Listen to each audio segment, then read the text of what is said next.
Vou falar um pouquinho para vocês, assim, uma coisa bem resumida, dar uma panorâmica geral sobre saúde mental, alguns passos para uma cura mental. A palavra cura é uma palavra meio perigosa, eu sei, mas vamos falar um pouquinho sobre isso. Então, existem várias formas da gente conceituar saúde mental.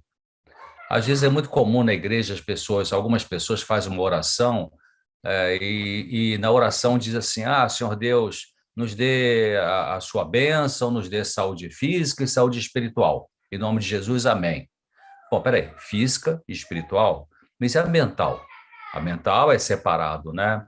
Então, existem várias formas de a gente conceituar a saúde mental. Uma definição resumida de saúde mental poderia ser que saúde mental tem que ver com a capacidade ou habilidade da pessoa se relacionar bem com ela mesma e com os outros, né? Também trabalhar, estudar, ser útil para a sociedade e amar de forma madura as pessoas. Bom, então, quer dizer, resumindo, saúde mental, como a gente pode pensar que uma pessoa tem uma boa saúde mental? Primeiro de tudo, não tem ninguém que tem saúde mental 100%, ou seja, não existe nenhum ser humano que não tenha algum tipo de tristeza, alguns momentos, alguma angústia, alguma ansiedade. Isso acontece. Só conheço uma pessoa que era 100% mentalmente falando sadia, que se chama Jesus Cristo, na sua humanidade, quando viveu aqui, e, claro, eternamente. Todos nós temos algum tipo de luta, uns têm mais, outros têm menos. Alguns têm uma luta no período da vida, depois passa, fica bem. Então, é importante pensar que saúde mental, então, tem a ver com a capacidade de você conseguir trabalhar, você conseguir estudar, você ser útil para a sociedade, né? Amar de uma forma madura as pessoas. Então, muitas pessoas são dependentes de medicamentos psiquiátricos, eh, tranquilizantes, antidepressivos ou indutores de sono, né? Os principais medicamentos psiquiátricos são esses, né? Os calmantes, né? Os medicamentos para depressão, aqueles que induzem o sono, os soníferos, o estabilizador de humor e outros. Então, tem pessoas que são muito dependentes de medicamentos psiquiátricos e, claro, os medicamentos eles têm seu lugar, tem seu momento no tratamento de doenças mentais, mas temos que pensar de que os medicamentos não curam a causa do sofrimento. Os medicamentos psiquiátricos, eles vão no sintoma. Então, a pessoa tem um conflito importante mental que gera uma ansiedade excessiva, então toma um tranquilizante, o tranquilizante vai abaixar a ansiedade, mas essa ansiedade está sendo produzida por alguma coisa, algum comportamento, alguma tensão em algum relacionamento, algum trauma do passado e tal. Então, essas pessoas que são dependentes de medicamentos psiquiátricos, elas podem melhorar e adquirir saúde mental se praticarem alguns passos na própria consciência dela, né? E nas atitudes dela com ela mesma e para com outras pessoas. Então, vamos pensar um pouquinho sobre isso, né? Alguém disse que depressão é excesso de passado, ansiedade é excesso de futuro e muito estresse é excesso de presente. Eu acho que existe alguma verdade nisso aí. Algumas pessoas deprimidas focalizam muito seus pensamentos conscientes e inconscientes nas perdas do passado.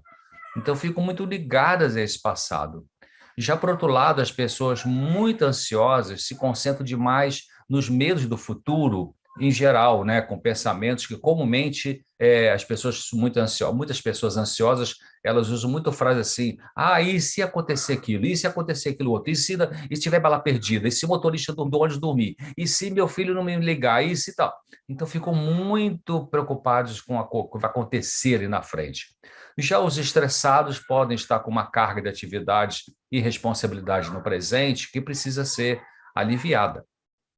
Então, é importante ao que sofre mentalmente lutar contra pensamentos de tristeza, de descontentamento, de desconfiança, de ansiedade e cultivar pensamentos de esperança, de simpatia, de amor equilibrado por si mesmo e pelos outros. Olha que eu falei amor equilibrado, né? Então, é importante a pessoa que está sofrendo emocionalmente, seja crise de pânico, seja uma depressão, seja uma tristeza passageira, seja uma timidez excessiva, não se permitir ficar dependente de outra pessoa quanto à cura mental.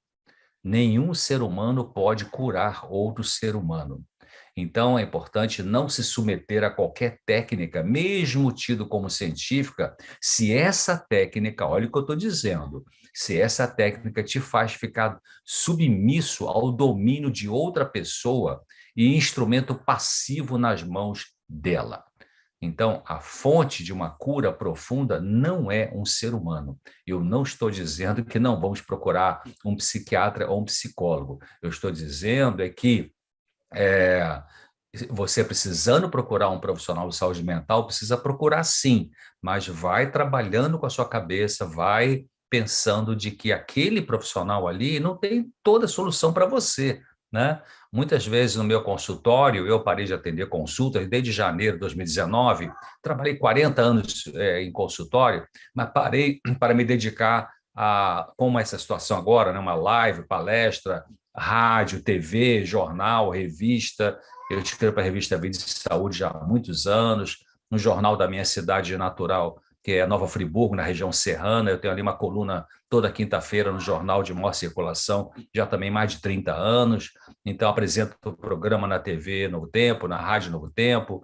Aliás, começou um programa novo aí na rádio, Novo Tempo, na rede de rádio, né? Que começou em setembro, na verdade, chama-se Equilíbrio. Então, de segunda a sexta-feira, 8h30 da manhã, o programa Equilíbrio, um programa rápido, 5 minutos, né? Chama-se Equilíbrio, segunda a sexta-feira, 8h30 da manhã, e repete ali 2 da tarde, e aos domingos, 2 da tarde. Você pode assistir os programas que eu já gravei na rádio, no site da rádio, novotempo.com/rádio. Então, é importante a gente entender de que, além da medicação, além de procurar uma ajuda profissional, os seres humanos eles têm o seu limite, mesmo os profissionais. Então, quando eu estava atendendo em consultório, é, eu geralmente, algumas vezes, falava para o paciente assim: olha, você está vendo aquela porta ali? Eu mostrava a porta do meu consultório. O mais importante para a sua saúde mental é o que você vai fazer daquela porta para fora, é o que você vai pensar, é como você vai lidar com as suas emoções, né? Não é o medicamento, não sou eu, né? É o que você vai fazer com aquilo que a gente trabalha aqui dentro do consultório, na psicoterapia. Claro, a medicação dá um pouquinho de empurrão, mas ela para os cristãos, eu costumo dizer que a medicação é o número 3, né, no tratamento. Número 1 é você e Deus. Número 2 é a psicoterapia. Número 3 é a medicação. Então, é importante cada um lembrar que Deus nos deu uma consciência, nos deu liberdade de escolha, nós temos inteligência, né? Nós podemos pensar, nós podemos aprender a lidar com emoções difíceis. Então, é possível aprender. Existe um trabalho a ser feito por cada pessoa que sofre emocionalmente, e esse trabalho não pode ser substituído pelo médico, pelo psicólogo, pelo conselheiro ou por medicamentos, mesmo os medicamentos naturais, né? Valeriana, passiflora, camomila, etc. Então, esse trabalho que cada um tem que fazer é olhar seus pensamentos, olhar seus sentimentos e analisar se eles têm base na realidade, se são coerentes, e decidir lutar contra aqueles pensamentos, contra aqueles sentimentos que são irrazoáveis, que não faz sentido, né? E que afundam a pessoa na ansiedade excessiva e na depressão, se essa pessoa deixar que esses pensamentos negativos, ruins, tomem conta da cabeça o tempo todo. Então, liberdade benéfica em saúde mental não é pensar, sentir e fazer o que você quer, mas é pensar, sentir e fazer o que produz bem-estar, o que produz serenidade, o que leva a uma vitória sobre o estado depressivo, né, o enfrentamento de compulsões e uma redução da ansiedade alta ou exagerada. Então, isso depende muito de onde a pessoa se concentra. A saúde mental depende muito do que a pessoa mais pensa, depende das escolhas que ela faz, né? Então, tem pessoas que têm muitos pensamentos trágicos, né?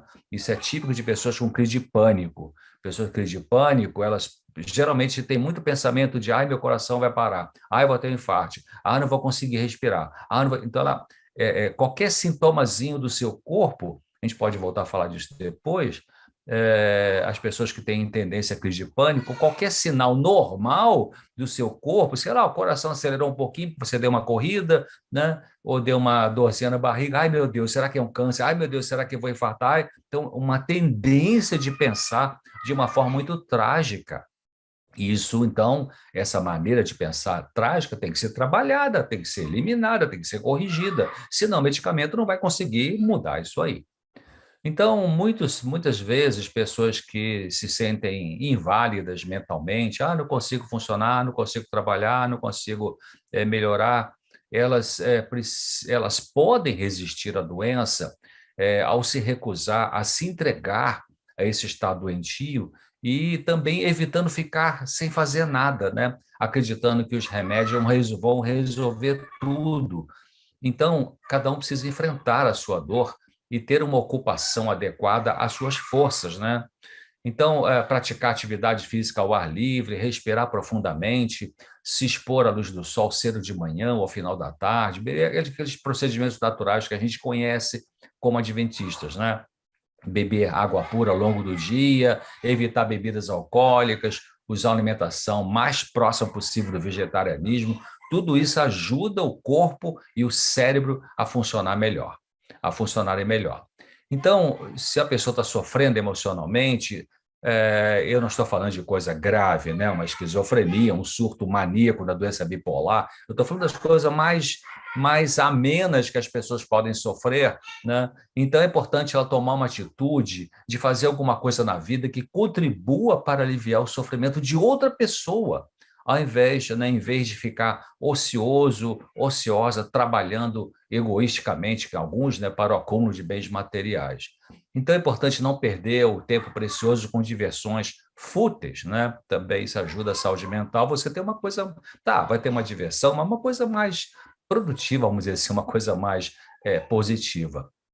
Quando acontecer alguma provação muito difícil na sua vida, em vez de ficar lamentando, praguejando e se amargurando, o melhor a ser feito em vez de se perguntar por que isso comigo, a pergunta melhor é o que eu posso aprender com isso? O que essa situação dolorosa está querendo me ensinar, né? A gente tem que abrir a mente para pensar nessas coisas. Então, é preciso realmente um esforço para mudar a corrente dos pensamentos de tristeza, de ansiedade, de preocupações excessivas. Mas é possível mudar. Claro, não é fácil isso, não é muito agradável, né? Você está pensando no que você pensa, né? Será que eu penso muito negativamente? Quais são os pensamentos que eu mais penso? Quais são os pensamentos que mais passam pela minha cabeça? A gente tem que fazer esse exercício, né? Pode ser cansativo, pode ser chato, pode ser desagradável. Claro, é muito mais fácil ir no médico, pegar a receita, vai à farmácia, compra remédio, toma, e aí, que bom, estou no zen, né? Tomei um Rivotril aqui, está ótimo, está tudo bem. Ei, mas espera aí, se os pensamentos permanecem negativos, então aquele medicamento não vai trocar esse pensamento, não, viu? Nenhum medicamento consegue fazer isso no lugar da pessoa, que ela tem que fazer para poder avaliar quais são os tipos de pensamento que mais tem e quais são as emoções que ela mais permite que aconteça na vida dela, para ver o que é positivo, o que não é, o que deve ser mudado, o que não deve ser mudado. Então, muito da felicidade, muito da recuperação emocional, muito do tratamento, muito da cura, eu estou usando palavras diferentes para a mesma coisa, quer dizer, muito do bem-estar mental de uma pessoa depende de fixar a mente em coisas animadoras, resistindo aos pensamentos trágicos, pessimistas, que levam à tristeza e ansiedade, né? Então, a pessoa pode, assim, eu ensino as pessoas, olha quanta coisa boa aconteceu na sua vida, seja grato por isso e fale de gratidão. Claro, durante um tratamento psicoterápico, tem momentos para a pessoa desabafar, para ela chorar, para ela expressar sua raiva, raiva da vida, raiva de Deus, raiva de quem está machucando, enfim. Então, a gente vai acolher essa pessoa, deixar ela falar, deixar desabafar, mas tem momentos que ela vai precisar interromper isso, porque já desabafou, já chorou o suficiente, já extravasou tudo, então agora vamos mudar a maneira de lidar com essa dor, né? Talvez vai ser necessário alguns meses treinando, parar com pensamentos ansiosos, com pensamentos pessimistas ou depressivos e cultivar esperança, gratidão, bondade, que ajuda, né, a recuperar a saúde da mente quando você cultiva esse tipo de pensamento. Então, pode ser mais demorado para algumas pessoas, menos para outras, porque tem pessoas mais decididas, né? Quando a gente recebe no consultório, a gente pode receber duas pessoas com depressão no consultório. Uma vem ao consultório com depressão e diz: ah, não consigo nada, não vou conseguir melhorar, Deus me abandonou, a vida não faz sentido e tal, e ela não está muito pronta para poder sair desse quadro, né? E outra vem com depressão também e fala assim: olha, eu estou sofrendo, estou com tristeza, está muito ruim, sofri uma perda, mas eu sei que Deus vai me ajudar, e eu estou disposta a fazer o que é possível para receber ajuda e sair desse sofrimento, né? A mesma doença, mas com duas mentalidades diferentes. Então, a gente não apaga em poucas semanas, em poucos meses, as consequências de anos de tendência negativa de pensar e de sentir. Muitas vezes a pessoa vem ao consultório e ela já está há 15 anos só com uma tendência muito trágica de pensar, muito ansiosa de pensar, de viver, e ela quer, às vezes, resolver isso em um mês, em 3 consultas ou com 2 remédios, e aí não é assim, né?